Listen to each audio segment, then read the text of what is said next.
ಶುದ್ಧ ಬ್ರಹ್ಮಣೇ ನಮಃ. ಸಮಸ್ತ ಶುದ್ಧ ಬ್ರಹ್ಮ ಸ್ವರೂಪರಲ್ಲಿ ಅನಂತ ಅನಂತ ಪ್ರಣಾಮಗಳು. ವೀರಶೈವ ಪಂಚಸೂತ್ರೀಯ ಪ್ರವಚನ ಅಂತ ಒಂದು ಗ್ರಂಥ. ಕಾಶಿ ಜಗದ್ಗುರು ಪರಮ ಪೂಜ್ಯ ಡಾಕ್ಟರ್ ಚಂದ್ರಶೇಖರ್ ಶಿವಾಚಾರ್ಯರ ಒಂದು ಸ್ವಾನುಭವ, ಅಲ್ಲಿಂದ ಇಲ್ಲಿ ತನಕ ಏನವರು ಕೃಷಿ ಮಾಡ್ಯಾರ ಈ ವೀರಶೈವ ಸಾಹಿತ್ಯದೊಳಗ, ಅದೆಲ್ಲ ಸುಮಾರು 2600 ಸಂಸ್ಕೃತ ಶ್ಲೋಕಗಳನ್ನು ರಚನೆ ಮಾಡಿ, ಆ ಶ್ಲೋಕಗಳಿಗೆ ಅರ್ಥ ಬರೆದು ಪ್ರವಚನ ಮಾಡಿ ಅತ್ಯಂತ ಮಹತ್ವದ ವಿಷಯಗಳನ್ನು ಜನರ ಕೈ ಕೊಟ್ಟರ.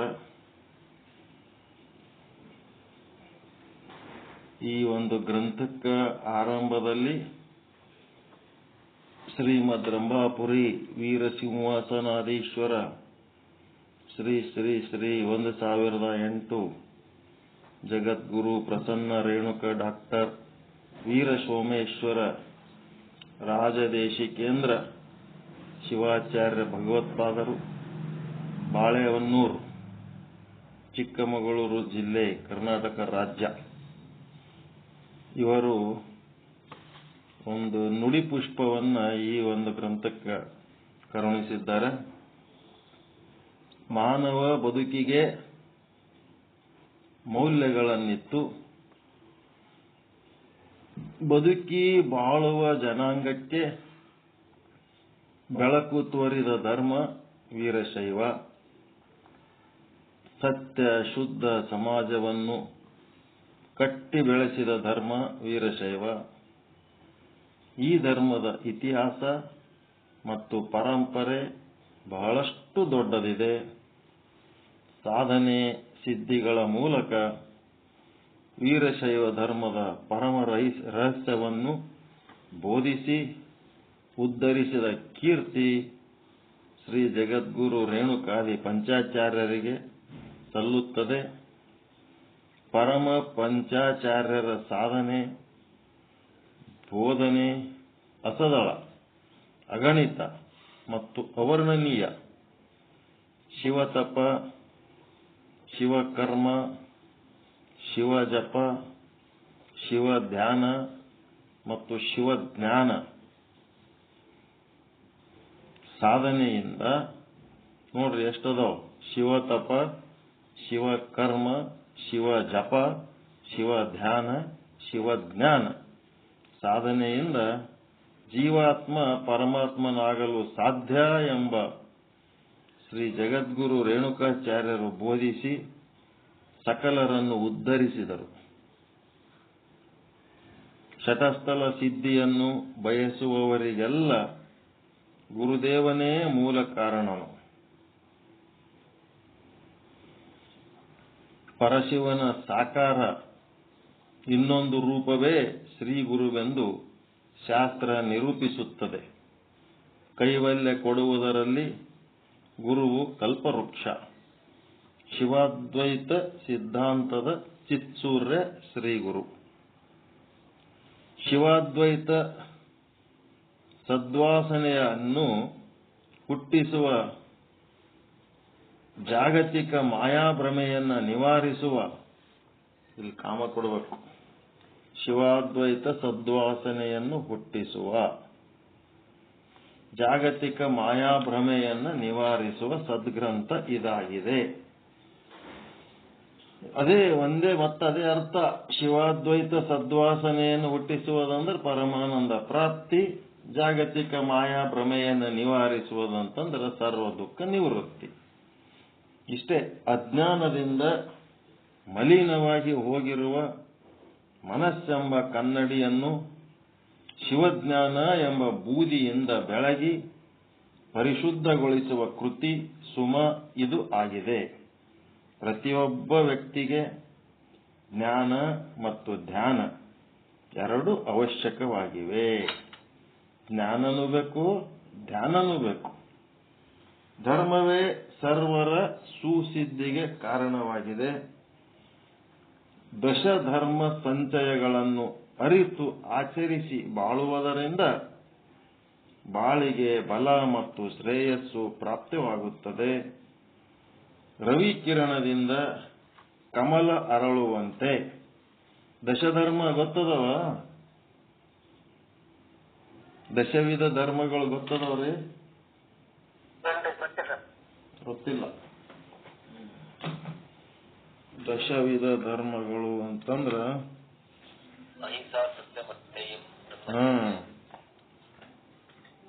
ಅದೇ ಶ್ಲೋಕನೇ ಬೇಕಾಗ್ಯದ.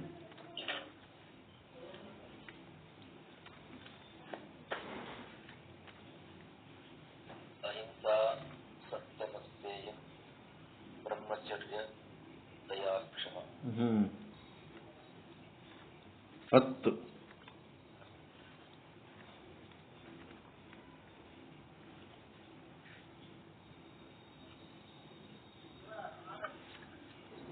548ನೇ ಪುಟ. ಅಹಿಂಸಾ ಸತ್ಯಮಸ್ತೇಯಂ ಬ್ರಹ್ಮಚರ್ಯಂ ದಯಾಕ್ಷಮ. ದಾನ ಪೂಜಾ ಜಪೋ ಧ್ಯಾನಂ ಇದು ಧರ್ಮ ಸಂಗ್ರಹ. ಅಹಿಂಸೆ ಒಂದನೇ ಧರ್ಮ, ಎರಡನೇದು ಸತ್ಯ, ಮೂರನೇದ್ದು ಅಸ್ಥೇಯ ಅಂದ್ರೇನ್ರಿ? ಸ್ಥೇಯ ಅಂದ್ರೇನು, ಅಸ್ಥೇಯ ಅಂದ್ರೇನು? ಎಷ್ಟು ಸಾರಿ ಹೇಳ್ತೀನಿ, ನೆನಪೇ ಇರಲ್ಲ ನಿಮಗ್. ಏನ್ರಿ? ಕಳ್ಳತನ. ಏನು ಯಾವುದು? ಅಸ್ಥೇಯ ಅಂದ್ರೆ ಕಳ್ಳತನ, ಸ್ಥೇಯ ಅಂದ್ರೆ ಕಳ್ಳತನ. ಸ್ಥೇಯ ಅಂದ್ರೆ ಕಳ್ಳತನ, ಅಸ್ಥೇಯ ಅಂದ್ರೆ ಕಳ್ಳತನ ಮಾಡದಿರುವುದು, ಕಳಬೇಡ. ಮತ್ತೆ ಅಹಿಂಸಾ ಸತ್ಯ ಅಸ್ಥೇಯ. ಮತ್ತೆ ಬ್ರಹ್ಮಚರ್ಯ. ಬ್ರಹ್ಮಚರ್ಯ ಅಂತಂದ್ರ ಏನದು? ಎಲ್ಲದಕ್ಕೂ ಒಂದೊಂದು ಎಕ್ಸ್ಪ್ಲನೇಷನ್ ಅದಾವಿಲ್ಲಿ. ಇದರಲ್ಲಿ ಎರಡು ಬಗೆ, ಒಂದು ಅಖಂಡ ಹಾಗೂ ನುತ. ಭುವನದೊಳುಳ್ಳ ಸ್ತ್ರೀ ನಿವಾತದೊಳೆಂದು ಸಂಗಮವನ್ನು ಒಲ್ಲದಿರಲು ತಾನೇ ಅಖಂಡ ಬ್ರಹ್ಮಚಾರಿವೆನಿಸುವುದು. ಬಾಲ್ಯದಿಂದ ಕೊನೆಯವರೆಗೂ ಸ್ತ್ರೀ ಸಂಘವನ್ನು ಮನದಲ್ಲಿ ಬಯಸದಿರು, ಅದು ಅಖಂಡ ಬ್ರಹ್ಮಚರ್ಯ.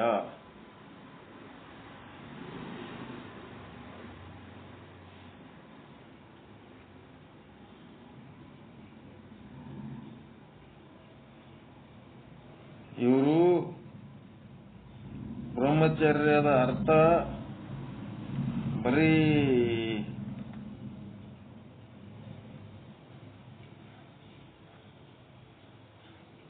ಒಂದು ಹೆಣ್ಣಿನ ಸಹವಾಸ ಹಿಡ್ಕೊಂಡೆ ಬ್ರಹ್ಮಚರ್ಯ ಅಂತ ಇದನ್ನೇ ಅರ್ಥ ಮಾಡ್ತಾರ. ನಿಜವಾದ ಬ್ರಹ್ಮಚರ್ಯ ಅಂತಂದ್ರ ಮಾತು, ಕೃತಿ, ಆಲೋಚನೆಗಳೆಲ್ಲ ಬ್ರಹ್ಮನಿಗೆ ಮೀಸಲಾಗಿದ್ರೆ ಅದೇ ನಿಜವಾದ ಬ್ರಹ್ಮಚರ್ಯ. ಮದುವೆ ಮಾಡ್ಕೊಳ್ಳೋದು ಬಿಟ್ರ ಅದನ್ನು ಬ್ರಹ್ಮಚರ್ಯ ಅಂತ ಹೇಳ್ಕೋತ ಅದೇ ಒಂದು ದೊಡ್ಡ ಕತಿ ಮಾಡಿಟ್ಟಾರ ಇವರೆಲ್ಲ. ಮಾತು ಚರ್ಯ ಅಂದ್ರೆ ಚಲಿಸುವುದು. ಮಾತು ಎದರಾಗ ನಡಿಬೇಕು? ಬ್ರಹ್ಮನಲ್ಲಿ, ಪರಮಾತ್ಮನಲ್ಲಿ. ಕೃತಿಗಳು ಪರಮಾತ್ಮನಲ್ಲಿ, ಆಲೋಚನೆಗಳು, ಭಾವನೆಗಳು ಎಲ್ಲ ಪರಮಾತ್ಮನಿಗೆ ಮೀಸಲಾಗಿ ಪರಮಾತ್ಮನ ವಿಚಾರಗಳೆಲ್ಲ ಇತ್ತು ಅಂದ್ರೆ ಅದೇ ಬ್ರಹ್ಮಚರ್ಯ.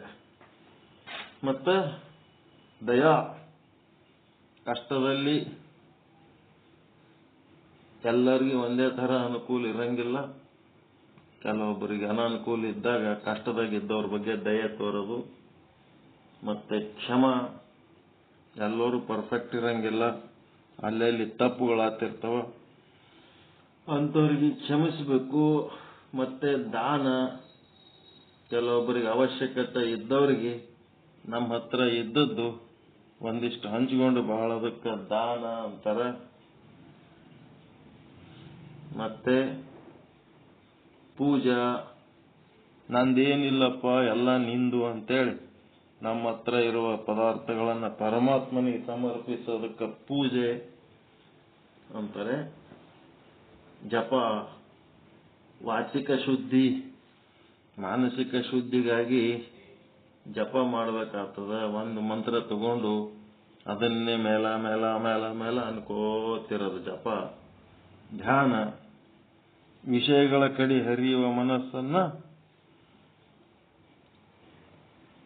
ಅಂತರ್ಮುಖಿ ಮಾಡಿ, ಆತ್ಮಸಮ್ಮುಖಿ ಮಾಡಿ, ನಿಶ್ಚಲ ಮಾಡಿ, ನಿರ್ಮಲ ಮಾಡಿ, ಆತ್ಮದ ಅನುಸಂಧಾನ ಮಾಡೋದಕ್ಕೆ ಧ್ಯಾನ ಅಂತಾರ. ಹತ್ತಾದು ಇಲ್ಲ ಇವು. ಅಹಿಂಸಾ 1, ಸತ್ಯ 2, ಅಸ್ಥೇಯ 3, ಬ್ರಹ್ಮಚರ್ಯ 4, ದಯ 5, ಕ್ಷಮ 6, ದಾನ 7, ಪೂಜಾ 8, ಜಪ 9, ಧ್ಯಾನ 10.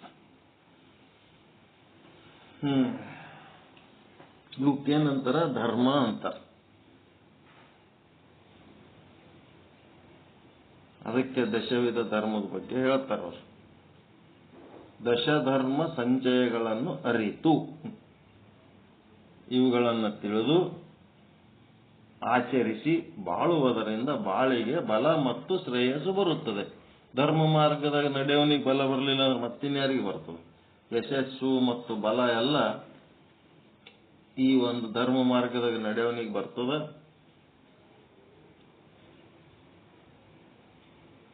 ಮತ್ತೆ ದಶಧರ್ಮ ಸಂಚಯಗಳನ್ನು ಅರಿತು ಆಚರಿಸಿ ಬಾಳುವುದರಿಂದ ಬಾಳಿಗೆ ಬಲ ಮತ್ತು ಶ್ರೇಯಸ್ಸು ಪ್ರಾಪ್ತವಾಗುತ್ತದೆ. ರವಿಕಿರಣದಿಂದ ಕಮಲ ಅರಳುವಂತೆ ಗುರು ಕರುಣದಿಂದ ಶಿಷ್ಯನ ಮನ ಅರಳುವುದು.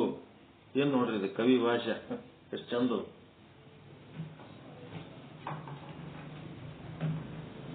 ಸೂರ್ಯನ ಕಿರಣದಿಂದ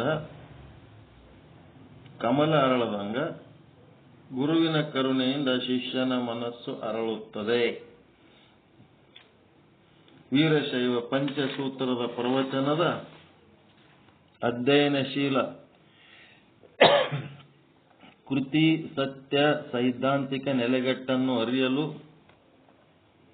ಭದ್ರ ಬುನಾದಿಯಾಗಿದೆ. ಇದು ಭಾರಿ ಸ್ಟ್ರಾಂಗ್ ಫೌಂಡೇಶನ್. ಈ ಬುಕ್ ಓದಿದ್ರೆ ಸಿದ್ಧಾಂತ ಸತ್ಯ ಎಲ್ಲವನ್ನೂ ಇದರೊಳಗೆ ಗೊತ್ತಾಗ್ತದ. ಲೋಕದಲ್ಲಿ ಜ್ಞಾನ ವಿಜ್ಞಾನ ಬೆಳೆಯುತ್ತಿದ್ದರೂ ಜನರ ಅಜ್ಞಾನ, ಅರ್ಥವಿಲ್ಲದ ಮಾತು. ನೋಡ್ರಿ ಹೆಂಗ, ಲೋಕದಲ್ಲಿ ಜ್ಞಾನ ವಿಜ್ಞಾನ ಬೆಳೆಯುತ್ತಿದ್ದರೂ ಜನರ ಅಜ್ಞಾನ, ಅರ್ಥವಿಲ್ಲದ ಮಾತು ನಿಂತಿಲ್ಲ.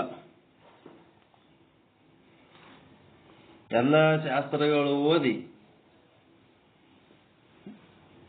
ಎಲ್ಲಾನು ತಿಳ್ಕೊಂಡು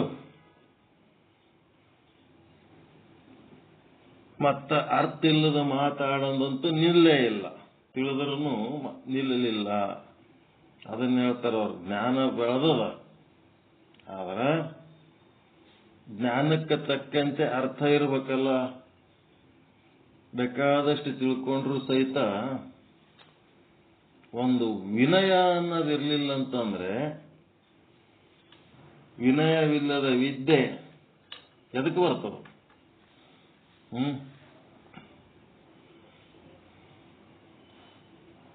ಅದಕ್ಕೆ ಅರ್ಥವಿಲ್ಲದ ಮಾತು ನಿಂತಿಲ್ಲ. ವಿದ್ಯೆಯ ಲಕ್ಷಣನೇ ವಿನಯವಂತಿಕೆ.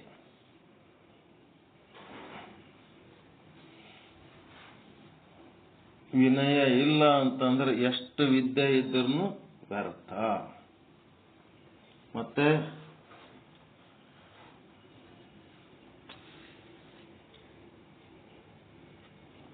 ಪ್ರಪಂಚದಲ್ಲಿ ಐಶ್ವರ್ಯ ಬೆಳೆಯುತ್ತಿದ್ದರೂ ಜನರ ದಾರಿದ್ರ್ಯತನ ನಾಶವಾಗಿಲ್ಲ. ಗರಿ ಹೊರೆ ಎಂದರೆ ಹಕ್ಕಿ ಹಾರಲು ಹೇಗೆ ಸಾಧ್ಯ? ಏನು ಅರ್ಥ ಆಯ್ತಾ ಇದು? ಹಕ್ಕಿಗೆ ಗರಿ ಭಾರ ಅದಪ್ಪ ಅಂತಿತ್ತಂದ್ರೆ ಹೆಂಗ್ ಹಾರ್ತದ?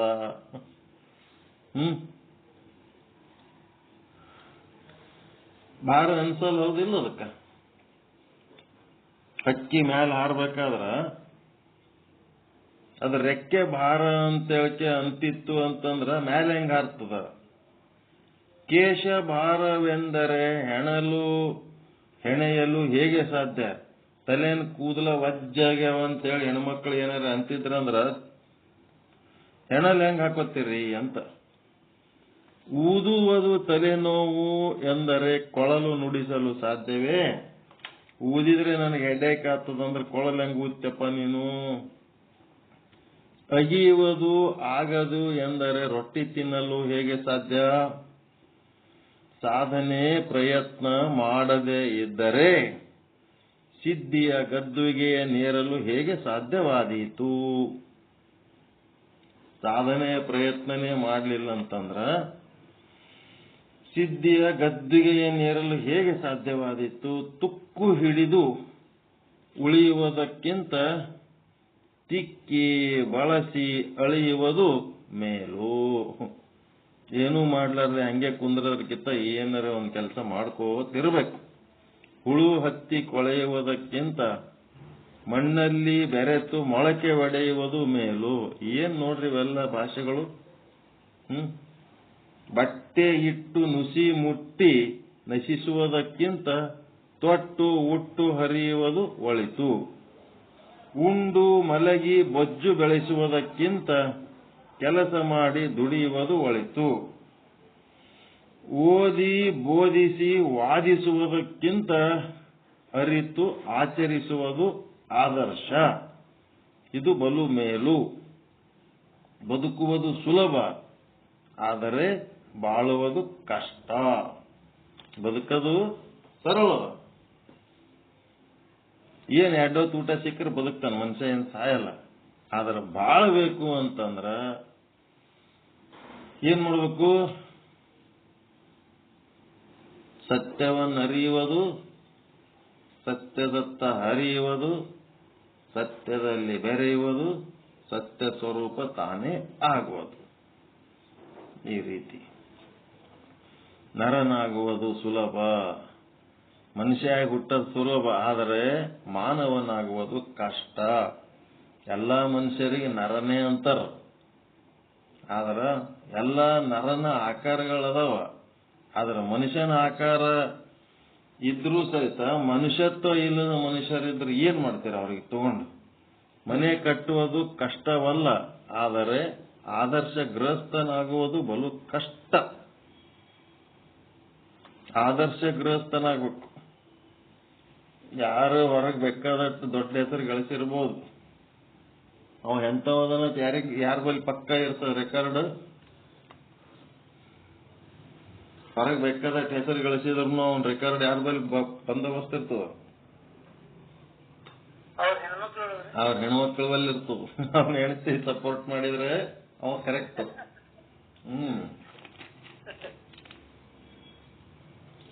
ಅವನ ಹೆಣ್ತಿದು ನೋಬೆಲ್ ಪಾರಿತೋಷಕ ತಗೊಳದ್ರೆ ಫೇಲ್ ಆಗಿದ್ನಂತಂದ್ರ ಅವ ಹೊರಗೆ ಏಟಿಗೆ ಹೆಸರು ಗಳಿಸಿದ್ರು ಉಪಯೋಗ ಇಲ್ಲ. ಉಪಕಾರ ಮಾಡುವುದು ಸುಲಭ, ಉಪಕಾರ ಸ್ಮರಿಸುವವರು ಬಹಳ ವಿರಳ. ಶಿವನಾಮ ಜಪಿಸುವುದು ಸುಲಭ, ಆದರೆ ನಿನ್ನ ಬಲ ಗಳಿಸಿಕೊಳ್ಳುವುದು ತುಂಬಾ ಕಷ್ಟ. ಶಿವನಾಮ ಜಪ ಮಾಡ್ತಾರ, ಅದು ಪ್ರಾಮಾಣಿಕವಾಗಿದ್ರೆ ಬಲ ಬೆಳೀತದೆ. ಪ್ರಾಮಾಣಿಕ ಇಲ್ಲ, ಸುಮ್ಮನೆ ಬಾಯಿಲಿ ಅಂತ ಅಂತಿದ್ರ ಅಂತಂದ್ರೆ ಅದು ಬಲ ಬರಂಗಿಲ್ಲ. ವೀರಶೈವ ಧರ್ಮದ ಸಂವಿಧಾನದಲ್ಲಿ ಏನೆಲ್ಲ ಅನರ್ಘ್ಯ ಆಧ್ಯಾತ್ಮ ಸಂಪತ್ತು ಇದ್ದರೂ ಅದರ ಅರಿವಿಲ್ಲದೆ ಜನರು ಕವಲು ದಾರಿಯಲ್ಲಿ ಸಾಗುತ್ತಿರುವುದು ನೋವಿನ ಸಂಗತಿ. ಇದೇ ಬಹಳ ಮುಖ್ಯ ಪಾಯಿಂಟ್. ಅದು ಇದರ ಅರ್ಥ ಆಲಾರ್ದಕ್ಕೆ. ಯಾಕೆ ಅರ್ಥ ಆಗಲ್ಲ ಅಂದ್ರ, ಅರ್ಥ ಮಾಡಿ ಹೇಳೋರು ನಿದ್ದೆ ಮಾಡಿದ್ರ ಕೇಳೋರು ಹೆಂಗ್ ಕೇಳ್ತಾರ? ಅರ್ಥ ಮಾಡಿ ಹೇಳ್ಬೇಕಾದವರು 5 ಮಂದಿ ಪಂಚಪೀಠಾಧೀಶ್ವರರು ಮ್ಯಾಲದ. ಅವರು ಒಂದು ಗ್ರಂಥ ಕೊಟ್ರು, ಶಾಸ್ತ್ರ ಕೊಟ್ರು, ಇದ್ರಂಗ ನಡಿಬೇಕು ನೋಡಪ್ಪ ಅಂತ ಪಬ್ಲಿಕ್ಕಿಗೆ ಹೇಳಿದ್ರು. ಇದನ್ನ ಉಪದೇಶ ಮಾಡ್ಕೋತೀರ್ಯಪ್ಪ ಅಂತೇಳಿ ಶಿವಾಚಾರ್ಯರಿಗೆ ಹೇಳಿದ್ರು. ಈ ಗ್ರಂಥಗಳನ್ನು ಇಟ್ಕೊಂಡು ವಾರಕ್ಕೊಮ್ಮಾಗ್ಲಿ, ತಿಂಗಳಿಗೊಮ್ಮಾಗ್ಲಿ, ಹುಣ್ಣಿಮೆಗೊಮ್ಮಾಗ್ಲಿ, ಅಮಾವಾಸ್ಯೆಗೊಮ್ಮಾಗ್ಲಿ ಊರಾಗ ಮಠಗಳದಾವ. ಆ ಕೆಲಸ ಬಹಳ ಪರಿಣಾಮಕಾರಿಯಾಗಿ ನಡಿಬೇಕು. ಅವ್ರದ್ದು ಗುರಿನೇ ಅದೇ ಅದ. ಅವ್ರ ಮುಖ್ಯ ಕೆಲಸನೇ ಈ ಧರ್ಮ ಉಪದೇಶ ಮಾಡೋದದ. ಅವರು ಮಾಡೋ ಕೆಲಸ ಸರಿಗೆ ಮಾಡ್ಲಾರ್ದಕ್ಕ ಏನಾಗ್ಯದ, ಜನರಿಗೆ ಮಾಹಿತಿ ಇಲ್ಲ. ತಮ್ಮ ಧರ್ಮ ಎಷ್ಟು ಶ್ರೇಷ್ಠ ಅನ್ನೋದು ಜನರಿಗೆ ಮಾಹಿತಿ ಇಲ್ಲದಕ್ಕ, ಮತ್ತ ಅದಕ್ಕಿಂತ ಚಲೋದ್ ಇನ್ನೂ ಒಂದ್ ಏನಾರ ಕಾಣತ್ತಂತಂದ್ರೆ ಅದ್ರ ಬೆನ್ನ ಹೋಗಿರ್ತಾರ. ಜನರ ದಾರಿ ತಪ್ಪದಕ್ಕ ಒಬ್ಬ ಶಿವಾಚಾರ್ಯ, ಒಬ್ಬ ಗುರು ಕರೆದ್ರೆ 1000 ಮಂದಿ ಹೋಗಿ ಕುಂದಿರ್ತಾರ. ಅವ್ರು ಕರೆದಾಗ ಕುಂದಾಗ ಅವ್ರಿಗೆ ಚಲೋ ವಿಷಯ ಹೇಳಬೇಕು. ಇವರಿಗೆ ಕರಿಲಕ್ ಪುರುಸತ್ತಿಗಿಲ್ಲ, ಅವರು ಬೇರೆ ಬೇರೆ ಕೆಲಸದಾಗ ಬಿಜಿ ಅದಾರ. ಹಿಂಗಾದಾಗ ಸಾಧನೆ ಹೆಂಗಾಗಬೇಕು? ನಮ್ಮಂತವ್ರು ಕರೆದ್ರೆ ಯಾರು ಬರ್ತಾರ? ಅಧಿಕಾರಿ ಇದ್ದವ್ರು ಕರೆದ್ರಂದ್ರೆ ಎಲ್ಲ ಬರ್ತಾರ. 1000 ಜನ ಹೋಗಿ ಕುಂತಿರ್ತಾರೆ. ಹಿಂಗ್ ಕುಂತೊತ್ನಾಗ ಅವ್ರಿಗೆಲ್ಲ ಉಪದೇಶಗಳು ಚಂದ ಹೇಳಿ, ವಾರಕ್ಕೊಮ್ಮ, ತಿಂಗಳಿಗೊಮ್ಮ ಇದನ್ನ ನೀವು ಕುಂತು ಗುರುಗಳ ಬಳಿ ಸ್ಟಡಿ ಮಾಡಿ ಪ್ರತಿನಿತ್ಯ ಇದರ ಅಧ್ಯಯನದಾಗ ಮುಣಗಬೇಕು, ಇದ್ರಂಗ್ ನಡೀಬೇಕು ಅಂತೇಳಿ ಒಂದು ಸೂತ್ರ ಮಾಡಿ ಕೊಟ್ರೆ ಯಾಕಾಗಂಗಿಲ್ಲ?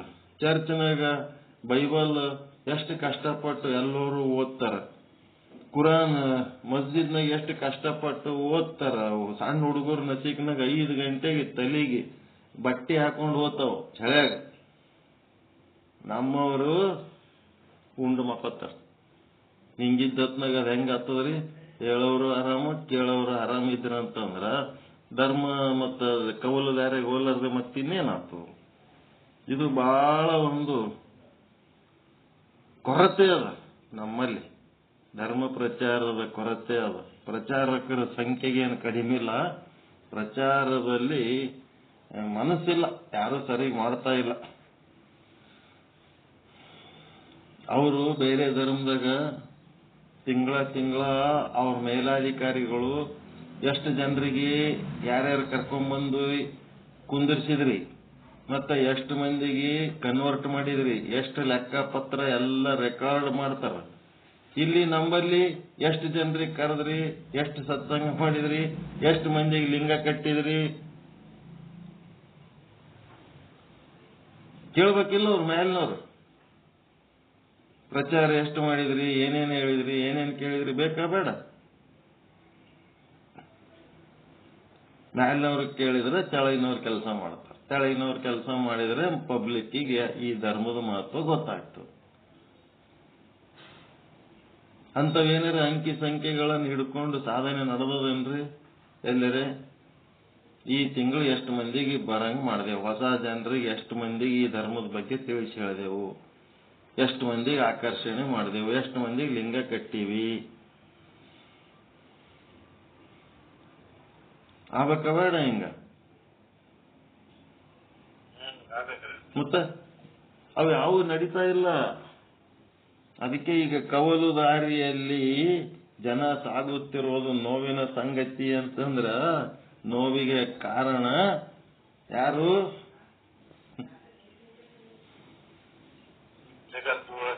ಅವರೇ ಲೆಕ್ಕ ಪಕ್ಕ ಕೇಳ್ಬೇಕು. ಇವ್ರಿಗೆಲ್ಲ ಏನ್ ಮಾಡ್ಲಕತ್ತೀರಿ ಮಡದ ಕೂತಂತ ಪಬ್ಲಿಕ್ನಾಗ ಹೋರಿ.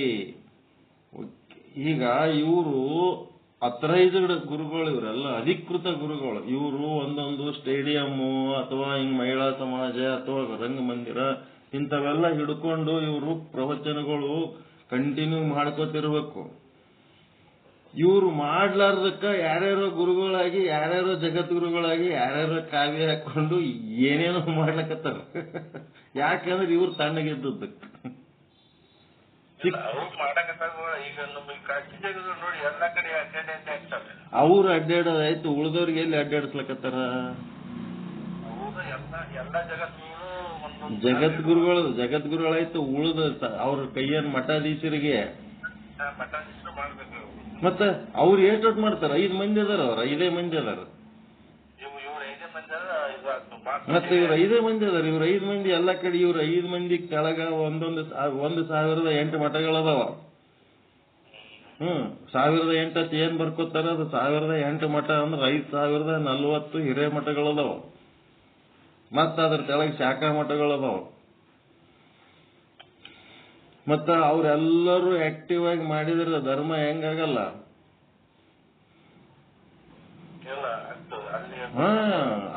ಆ ಕೊರತೆಯನ್ನ ನಾವು ಧರ್ಮದ ಬಗ್ಗೆ ಟೀಕೆ ಮಾಡ್ತಾ ಇಲ್ಲ, ಕಾಳಜಿ ಮಾಡಿ ಇದು ಆಗ್ತಾ ಇಲ್ಲಲ್ಲ.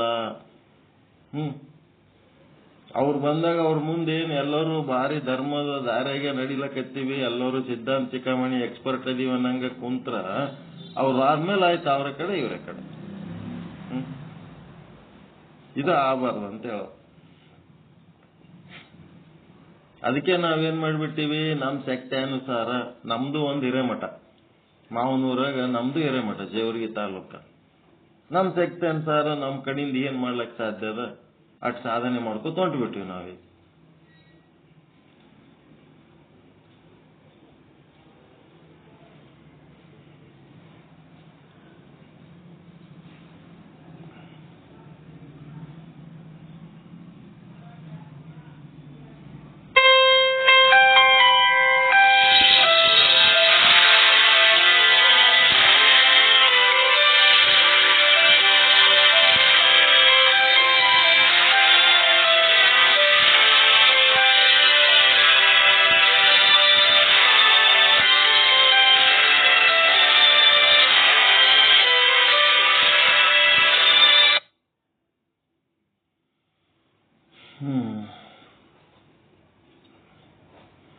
ಅದಕ್ಕಿದು ಕವಲ ದಾರಿಯಲ್ಲಿ ಸಾಗುತ್ತಿರೋದು ನೋವಿನ ಸಂಗತಿ ಅಂತಂದ್ರ, ನಾನು ಉನ್ನತ ಹುದ್ದೆ ಮೇಲಿದ್ದ ಮೇಲೆ ನನ್ನ ಹುದ್ದೆ ಮೇಲಿದ್ದು ನನ್ನ ಕೆಲಸ ಏನ್ ಮಾಡ್ಲಕತ್ತೀನಿ ಅದು ಒಂದೇ ನಂದು ಮುಖ್ಯ ಅಲ್ಲ. ನನ್ನ ಅಧೀನದಲ್ಲಿರುವಂತ ಅಧಿಕಾರಿಗಳು ಎಷ್ಟು ಸಮರ್ಥವಾಗಿ ಕೆಲಸ ಮಾಡ್ಲಕತ್ತಾರ, ಧರ್ಮ ಪ್ರಚಾರದ ಕೆಲಸ ಎಷ್ಟು ಸಮರ್ಥವಾಗಿ ನಡೆದದ, ಅದನ್ನ ಎಲ್ಲರೂ ಲೆಕ್ಕಾಚಾರ ಹಾಕೋಬೇಕಲ್ಲ, ಆತ್ಮವಿಮರ್ಶೆ ಮಾಡ್ಕೋಬೇಕಲ್ಲ. ಇಲ್ಲಂತಂದ್ರೆ ಇದು ನೋವಿನ ಸಂಗತಿ ಅಂತಂದ್ರೆ ನೋವಿಗೆ ಕಾರಣ ಯಾರು? ಜನರು ಕೇಳಕ್ ತಯಾರ ಕುಂತು. ಈಗ ಜಗದ್ಗುರುಗಳು ಬಂದು ಕೂತು ಹೇಳಕತ್ತಾರ ಅಂದ್ರೆ ಪಬ್ಲಿಕ್ ಬಂದು ಕುಂದಿರ್ಲಕತ್ತಾರ? ಇಲ್ಲ, ಪಬ್ಲಿಕ್ ಇಂದ ಏನ್ ತಪ್ಪದ? ಅವ್ರ ಏನ್ರ ಮಾರ್ಗದರ್ಶನ ಮಾಡ್ತಾರ, ಒಂದ್ 4 ಶಿವನುಡಿ ಕೇಳ್ಬೇಕಂತ ಬಂದು ಕುಂದಿರ್ಲಕತ್ತಾರ. ಆದ್ರೆ ಇದೇ ರೀತಿ ಕುಂದಿರ್ಸಿ ಹೇಳೋರು ಹೇಳ್ತಾ ಇಲ್ಲ. ಉಳಿದವರೆಲ್ಲ ದೊಡ್ಡ ದೊಡ್ಡ ಮಠ ಕಟ್ಟ್ಯಾರ, ಮಂದಿಗೆ ಕರ್ಕೊಂಡು ಕುಂದ್ರವಲ್ರು. ದೊಡ್ಡ ಹಳಿ ಮಠ, ಮಣ್ಣಿನ ಮಠ ಎಲ್ಲ ಕೆಡಾಕಿ ಕಲ್ಲಿನ ಮಠ ಕಟ್ಟ್ಯಾರ, ಜನರಿಗೆ ಕರ್ಕೊಂಡು ಕುಂದ್ರವಲ್ರು. ಅಮಾಸೆಗೆ ಹುಣ್ಣಿಮೆಗೆ ಕರ್ಕೊಂಡು ನಮ್ ಜಾಲಹಳ್ಳಿ ಮಠದಾಗ ಒಂದು ರೆಗ್ಯುಲರ್ ಮಾಡ್ತಾರ ಅವ್ರು. ಇಲ್ಲಿ ಸೋಮವಾರಪೇಟೆ ಮಠದಾಗ ಒಂದು ರೆಗ್ಯುಲರ್ ಮಾಡ್ತಾರೆ, ಸೋಮವಾರಕ್ಕೊಮ್ಮ. ಉಳಿದ ಮಠಗಳು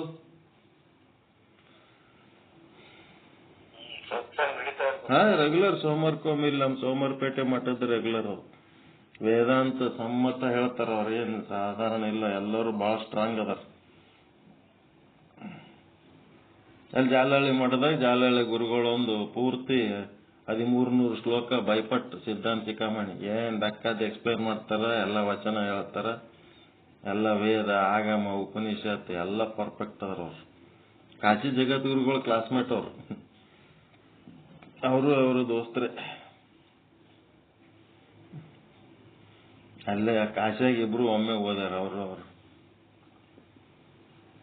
ಇರ್ಲಿ, ಅದನ್ನ ನೋವಿನ ಸಂಗತಿ ಅಂತಿದ್ರ ಸಲುವಾಗಿ ಈ ನೋವಿಗೆ ಬೇರೆ ಯಾರು ಕಾರಣ ಅಲ್ಲ, ನಮ್ಮ ನೋವಿಗೆ ನಾವೇ ಕಾರಣರಂತ. ಪರಶಿವನ ಪಂಚಮುಖಗಳಿಂದ ಆವಿರ್ಭವಿಸಿದ ಪರಮ ಪಂಚಾಚಾರ್ಯರು ಶಿವಾದ್ವೈತ ತತ್ವ ಸಿದ್ಧಾಂತಗಳನ್ನು ಬೋಧಿಸಿ ಸಕಲರನ್ನ ಉದ್ಧರಿಸಿದ ಸತ್ಯ ಸೈದ್ಧಾಂತಿಕ ಚಿಂತನೆಗಳನ್ನ ವೀರಶೈವ ಪಂಚಸೂತ್ರೀಯ ಕೃತಿಯಲ್ಲಿ ಕಾಣಬಹುದು. ಇದ್ರೊಳಗ ಏನು ಸಿದ್ಧಾಂತಗಳದವ ಎಲ್ಲಾನು ಇದ್ರೊಳಗ ಹೇಳ್ಯಾರ. ಶಿವ ಸಿದ್ಧಾಂತದಲ್ಲಿ ಬಲ್ಲಿದರಾದ, ಸಂಶಯ ಭ್ರಾಂತಿಗಳಿಲ್ಲದ ಮತ್ತು ಎಲ್ಲ ತಂತ್ರಗಳ ಪರಿಣಿತರಾದ ಶ್ರೀಮದ್ ಕಾಶಿ ಸಿಂಹಾಸನಾಧೀಶ್ವರ ಶ್ರೀ ಶ್ರೀ ಶ್ರೀ 1008 ಜಗದ್ಗುರು ಡಾಕ್ಟರ್ ಚಂದ್ರಶೇಖರ್ ಶಿವಾಚಾರ್ಯ ಭಗವತ್ಪಾದರು ಬಹಳಷ್ಟು ಶ್ರಮವಹಿಸಿ ತಾಳ್ಮೆಯಿಂದ ಅಧ್ಯಯನಶೀಲ ಅಪೂರ್ವ ವೀರಶೈವ ಪಂಚಸೂತ್ರೀಯ ಪ್ರವಚನ ಸದ್ಗ್ರಂಥವೊಂದನ್ನು ಸಾರಸ್ವತ ಲೋಕಕ್ಕೆ ಕೊಟ್ಟಿದ್ದಾರೆ. ಇವ್ರಿಗೆ ಏನಂತಾರೆ, ಕಾಶಿ ಜಗದ್ಗುರುಗಳಿಗೆ ಏನಂತಾರೆ ಗೊತ್ತಾ? ಇವ್ರಿಗೊಂದು ಹೆಸರದ ಬಿರುದು, ಪುರುಷ ಸರಸ್ವತಿ ಅಂತಾರೆ ಇವ್ರಿಗೆ. ಪುರಾಣ ದೇವತೆ ಸ್ತ್ರೀ ಸರಸ್ವತಿ ಇದ್ರ ಪುರುಷರಲ್ಲಿ ಸರಸ್ವತಿ ಅಂತಂದ್ರ ಕಾಶಿ ಜಗದ್ಗುರುಗಳಂತ ಪುರುಷ ಸರಸ್ವತಿ. ಸಾರಸ್ವತ ಲೋಕಕ್ಕೆ ಕೊಟ್ಟಿರುವುದು ಅತ್ಯಂತ ಸಂತೋಷದ ಸಂಗತಿಯಾಗಿದೆ. ಈ ಕೃತಿ ಎಲ್ಲರ ಮನ ಬೆಳಗಲಿ, ಶಿವಾದ್ವೈತ ಸಿದ್ಧಾಂತದ ಬೆಳಕು ನಾಡಿನೆಲ್ಲೆಡೆ ಪಸರಿಸಲಿ. ಇಂಥ ಅಮೂಲ್ಯ ಕೃತಿ ಕೊಟ್ಟ ಶ್ರೀಮದ್ ಕಾಶಿ ಜಗದ್ಗುರುಗಳಿಗೆ 101 ನಮನ ಸುಮನ ಸಮರ್ಪಿಸುತ್ತೇವೆ. ಶ್ರೀ ಜಗದ್ಗುರು ರೇಣುಕಾದಿ ಪಂಚಾಚಾರ್ಯರು ಹಾಗೂ ಕ್ಷೇತ್ರನಾಥ ಶ್ರೀ ವೀರಭದ್ರ ಸ್ವಾಮಿ. ಎಲ್ಲಿ ಕ್ಷೇತ್ರ? ವೀರಭದ್ರ ಸ್ವಾಮಿ ಯಾವ ಕ್ಷೇತ್ರ? ರಂಭಾಪುರಿ ವೀರಗೋತ್ರ. ವೀರಭದ್ರ ಸ್ವಾಮಿ ಸರ್ವರಿಗೂ ಮಂಗಲ ಪರಂಪರೆಯನ್ನು ಅನುಗ್ರಹಿಸಲೆಂದು ಪ್ರಾರ್ಥಿಸುತ್ತೇನೆ ಅಂತ. ಹತ್ತಾಯ್ತು, ಸಾಕಲ್ಲ. ನಾಳೆಗೆ ಉಜ್ಜಯಿನಿ ಗುರುಗಳು ಏನ್ ಹೇಳ್ಯಾರ, ದಿನ ಒಂದೊಂದು ಗುರುಗಳ ಬಗ್ಗೆ ಆಶೀರ್ವಚನ ಏನ್ ಹೇಳ್ಯಾರ ಅನ್ನೋದು ಓದ್ಕೋತೋಗೋಣ. ಈ ಬುಕ್ ಹಿಂಗೆ ಓದ್ಕೋತೋಗೋಣ. ಇದ್ರೊಳಗೆ ಏನು ಹೈರಾಣಿಗೆ ತಲೆ ಕೆಡಿಸ್ಕೊಳ್ಳೋಂಥದ್ದು ಏನಿಲ್ಲ, ಸರಳ. ಯಾರು ಓದಿದ್ರು ತಿಳಿತದ ಅಂತ ಬುಕ್ ಅದ. ಅಷ್ಟು ಸರಳ ಮಾಡಿಟ್ಟಾರ, ಸುಮ್ ಓದ್ಕೋತ ಹೋಗ್ಬೇಕಷ್ಟೇ. ಇದೇನಂದ್ರೆ ಹಿಸ್ಟ್ರಿ, ವೀರಶೈವ ಧರ್ಮದ್ದು ಹಿಸ್ಟ್ರಿ ಓದೋದಕ್ಕೆ ಏನ್ ಬೇಕಾಗ್ಯದ? ಅಲ್ಲಿ ಸರಳ ಇರ್ತದೆ. ಹಿಂದೆ ನಿಂತು ಏನೇನ್ ನಡೆದು ಬಂದದ ಅನ್ನೋದು ಹೇಳ್ಕೋತ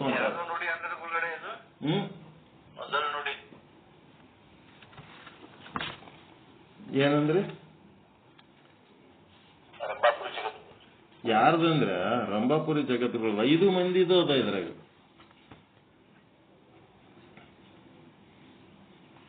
ಐದು ಮಂದಿದದ. ಇವತ್ತು ಓದಿದ ರಂಭಾಪುರಿ ಜಗದ್ಗುರುಗಳು. ನಾಳೆಗೆ ಮತ್ತೊಬ್ಬರದು, ನಾಳೆಗೆ ಮತ್ತೆ 5 ದಿನ 5 ಮಂದಿದ. ಟೈಮ್ ಸಿಕ್ತಂದ್ರೆ ಇಬ್ಬಿಬ್ಬರದು ಓದಮ್.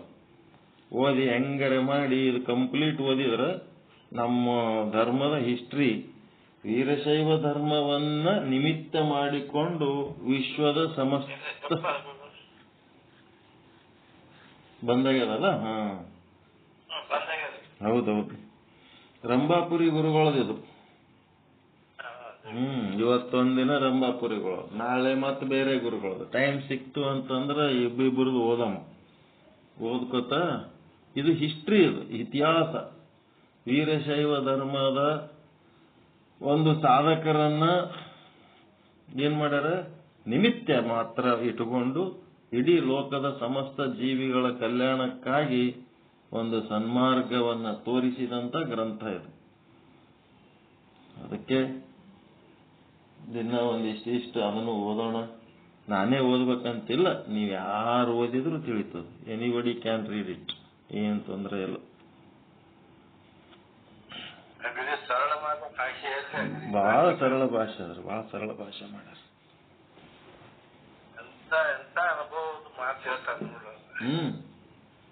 2600 ಶ್ಲೋಕಗಳು ತಾವೇ ಸ್ವತಃ ರಚನೆ ಮಾಡ್ಯಾರ ಕಾಶಿ ಜಗದ್ಗುರುಗಳು.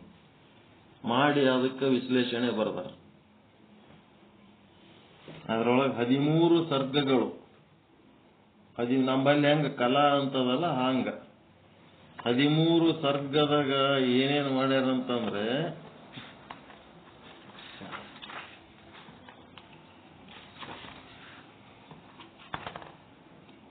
ಮೊದಲನೇ ಸರ್ಗ ಉಪೋದ್ಘಾತ, ಎಲ್ಲಾ ಅಧ್ಯಾಯಗಳ ಸಂಕ್ಷಿಪ್ತ ನಿರೂಪಣೆ. ಎರಡನೇ ಸರ್ಗದಲ್ಲಿ ಕೃತಯುಗದಲ್ಲಿ ವೀರಶೈವ ಧರ್ಮ, ಮೂರನೇ ಸರ್ಗದಲ್ಲಿ ತ್ರೇತಾಯುಗದಲ್ಲಿ ವೀರಶೈವ ಧರ್ಮ, ದ್ವಾಪರ ಯುಗದಲ್ಲಿ 5 ಮಂದಿ ಜಗದ್ಗುರುಗಳು ಯಾರು? ರೇಣುಕ, ದಾರುಕ, ಘಂಟಾಕರ್ಣ, ಧೇನುಕರ್ಣ, ವಿಶ್ವಕರ್ಣ. ಇವರು 5 ಮಂದಿಗೆ ಒಂದೊಂದು ಸರ್ಗದಲ್ಲಿ ವರ್ಣನ ಮಾಡ್ಯಾರ, ಒಂದೊಂದು ಅಧ್ಯಾಯದ ರೇಣುಕರ ಬಗ್ಗೆ, ದಾರುಕರ ಬಗ್ಗೆ, ಘಂಟಾಕರ್ಣರ ಬಗ್ಗೆ, ವಿಶ್ವಕರ್ಣರ ಬಗ್ಗೆ, ಧೇನುಕರ್ಣರ ಬಗ್ಗೆ ಒಂದೊಂದು ಅಧ್ಯಾಯ, ಫುಲ್ 8 ಅಧ್ಯಾಯಗಳು. ಇದಾದ್ಮೇಲೆ 9ನೇ ಅಧ್ಯಾಯ ಕಲಿಯುಗದಲ್ಲಿ ವೀರಶೈವ ಧರ್ಮ. ಇಲ್ಲಿ ಮತ್ತೆ 5 ಪೀಠಗಳ ಬಗ್ಗೆ ಬರೆದಾರ. ರಂಭಾಪುರಿ ಪೀಠ, ಉಜ್ಜಯಿನಿ ಪೀಠ, ಕೇದಾರ ಪೀಠ, ಶ್ರೀಶೈಲ ಪೀಠ, ಕಾಶಿ ಪೀಠ. ಹಿಂಗಾಗಿ 5 ಪೀಠಗಳ ವರ್ಣನ, ಅದರ ಹಿಂದಿನ ಇತಿಹಾಸ, ಆವಾಗ ಪೂರ್ವಾಚಾರ್ಯರು ಏನ್ ಅದರ ಅಲ್ಲಿಂದ ಇಲ್ಲಿ ತನಕ ಈಗಿರುವಂತ ಜಗದ್ಗುರುಗಳ ತನಕ ಬರ್ದಾರ ಈ ಬುಕ್ನಾಗ. ಅಲ್ಲಿಂದ ಇಲ್ಲಿ ತನಕ ಯಾರ್ಯಾರಿದ್ರು, ಏನೇನು ಮಾಡಿದ್ರು ಎಲ್ಲ ಇದ್ರ ಕಂಪ್ಲೀಟ್. ಈ ಹಿಸ್ಟ್ರಿ ತಿಳ್ಕೊಳ್ಬೇಕನ್ನೋದಕ್ಕೆ ನಾವು ಪೂರ್ವಾಚಾರ್ಯ ಧರ್ಮ ದರ್ಶನ ಭಾಗ 1, 2, 3 ಓದಿ ಹೈರಾಣದೇವು. ಅದರದ್ದು ಸಂಪೂರ್ಣ ಮಾಹಿತಿ ಒಂದೇ ಒಂದು ಗ್ರಂಥದೊಳಗ ಇಷ್ಟು ಚಂದ ತಯಾರಾಗಿ ಬಂದದ. ಇದನ್ನ ಓದೋದ್ರಿಂದ ನಮ್ಗೆ ಸರಳ ಮಾಡಿಕೊಟ್ಟಾರ. ಎಲ್ಲರಿಗೂ ಮನಸ್ಸು ಬರಲಿ, ಶಿವಾಚಾರ್ಯರಿಗೆ ಬರಲಿ, ಶಿವ ಶರಣರಿಗೆ ಬರಲಿ, ಶಿವ ಯೋಗಿಗಳು ಬರಲಿ, ಶಿವ ಭಕ್ತರಿಗೆ ಬರಲಿ, ತಮ್ಮ ಧರ್ಮದ ಇತಿಹಾಸ ಏನದ ಅಂತ ತಿಳ್ಕೊಂಡು ಇನ್ನೊಬ್ಬರಿಗೆ ತಿಳಿಸುವಂತ ಇಚ್ಛಾಶಕ್ತಿ, ಜ್ಞಾನಶಕ್ತಿ, ಕ್ರಿಯಾಶಕ್ತಿ ಹೆಚ್ಚು ಹೆಚ್ಚು ಉತ್ಪನ್ನವಾಗಲಿ. ಈ ಒಂದು ಕಾಶಿ ಜಗದ್ಗುರುಗಳ ಪ್ರಯತ್ನ ಸಾರ್ಥಕ ಆಗಲಿ ಅಂತ ಹಾರೈಸುತ್ತಾ, ನಾವು ಕೂಡ ನಮ್ಮ ಶಕ್ತಿಯಾನುಸಾರ ಅದನ್ನು ಎಷ್ಟು ಸಾರ್ಥಕ ಮಾಡ್ಲಿಕ್ಕೆ ಸಾಧ್ಯ ಅದ ಅಷ್ಟು ನಾವೆಲ್ಲರೂ ಸೇರಿ ಸಾರ್ಥಕ ಮಾಡಿ ಅದನ್ನು ಅರ್ಥ ಮಾಡಿಕೊಂಡು ಆ ಒಂದು ಧರ್ಮ ಗ್ರಂಥದ ಮೂಲಕ ನಮ್ಮ ಜೀವವನ್ನ ಶಿವನನ್ನಾಗಿ ಮಾಡಿಕೊಳ್ಳೋದು, ಅಂಗವನ್ನ ಲಿಂಗವನ್ನಾಗಿ ಮಾಡಿಕೊಳ್ಳುವಂತ ಪ್ರಯತ್ನ ಮಾಡೋಣ ಅಂತ ಹೇಳ್ತಾ ಇವತ್ತಿನ ವಿಚಾರವನ್ನ ತಮ್ಮೆಲ್ಲರ ಶ್ರೀಪಾದಗಳಿಗೆ ಅರ್ಪಿಸ್ತಿದ್ದೇನೆ. ಓಂ ಶಾಂತಿ ಶಾಂತಿ ಶಾಂತಿ. ಶರಣು ಶರಣಾರ್ಥಿ. ಎಲ್ಲರಿಗೂ ಒಳ್ಳೆಯದಾಗಲಿ, ಎಲ್ಲರಿಗೂ ಶುಭವಾಗಲಿ. ಪರಮಾನಂದ ಪ್ರಾಪ್ತಿ ಭವ, ಸರ್ವ ದುಃಖ ನಿವೃತ್ತಿ ಭವ, ಇಷ್ಟಾರ್ಥ ಸಿದ್ಧಿರಸ್ತು. ಯಶಸ್ವಿ ಭವ, ಯಶಸ್ವಿ ಭವ. ಜಯ ಶುದ್ಧ ಭವ, ಜಯ ಜಯ ಶುದ್ಧ.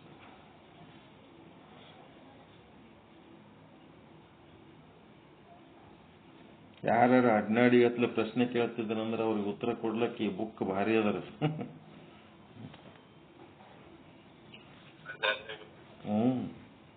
ನಮ್ ಕೈಯಾಗ ರೆಕಾರ್ಡ್ಸ್ ಇರ್ಲಾರ್ದಕ್ಕ ಹುಚ್ಚು ಕೂತಂಗ್ ಕೂತೀವಿ ನಾವು.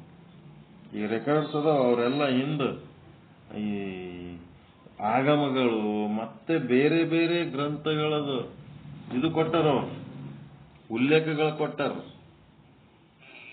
ಮೂಲ ಗ್ರಂಥಗಳ ಉಲ್ಲೇಖಗಳು ಕೊಟ್ಟು ಕೊಟ್ಟು ಹೇಳ್ಯಾರ. ಹಿಂಗಾಗಿ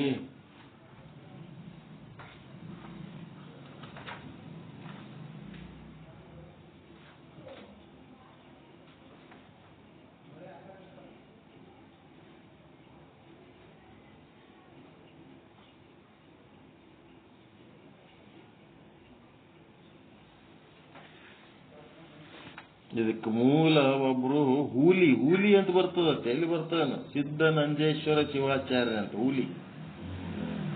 ಹೂಲಿ ಅಂತ ಊರು ಅಲ್ಲೇ ನಿಮ್ಮಲ್ಲೇ ಬರಂಗ್ ಕಾಣ್ತದ, ಬಾಗಲಕೋಟೆ ಹತ್ರ.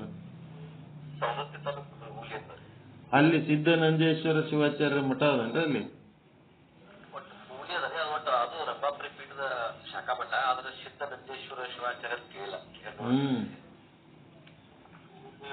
ಬೆಳಗಾವಿ ಜಿಲ್ಲೆ ಹೇಳ್ಬೇಕು. ಹುಲಿ ಅಂತದ, ಹೌದು ಕರೆಕ್ಟ್.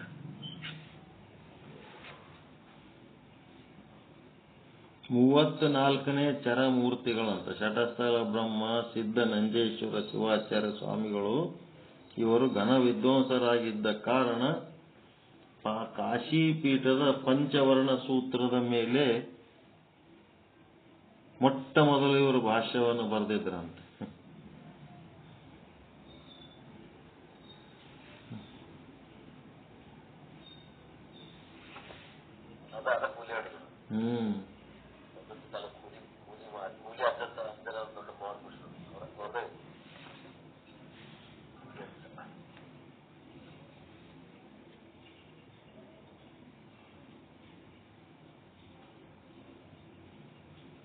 ಸೂತ್ರಗಳು ಮತ್ತು ಗೋತ್ರಗಳು ಅಂತದವ. ಗೋತ್ರಗಳು ಈ ಒಂದು ಮದುವೆ ಮುಂಜುವಿಗೆ ಉಪಯೋಗ ಆಗ್ತಾವ. ಸೂತ್ರಗಳು ಏನದವ ವೀರಶೈವ ತತ್ವ ಏನ್ ಮಾಡ್ತದ, ಪ್ರಚಾರಕ್ಕಾಗಿ ತತ್ವ ಚಿಂತನಕ್ಕಾಗಿ ಸೂತ್ರಗಳು ಉಪಯೋಗ ಆಗ್ತಾವ. ಗೋತ್ರಗಳು ಮದುವೆಗೆ ಮತ್ತ ಎಲ್ಲರ ಗುಡಿಯಾಗ ಕೇಳ್ತಿರ್ತಾರಲ್ಲ ಯಾವ ಗೋತ್ರ ನಿಮ್ದು ಅಂತೇಳಿ. ಆಯ್ತು, ರೆಸ್ಟ್ ಮಾಡ್ರಿ ಎಲ್ಲರೂ. ನಮಸ್ಕಾರ ಎಲ್ಲರಿಗೆ. ಟೈಮ್ ಆಯ್ತು.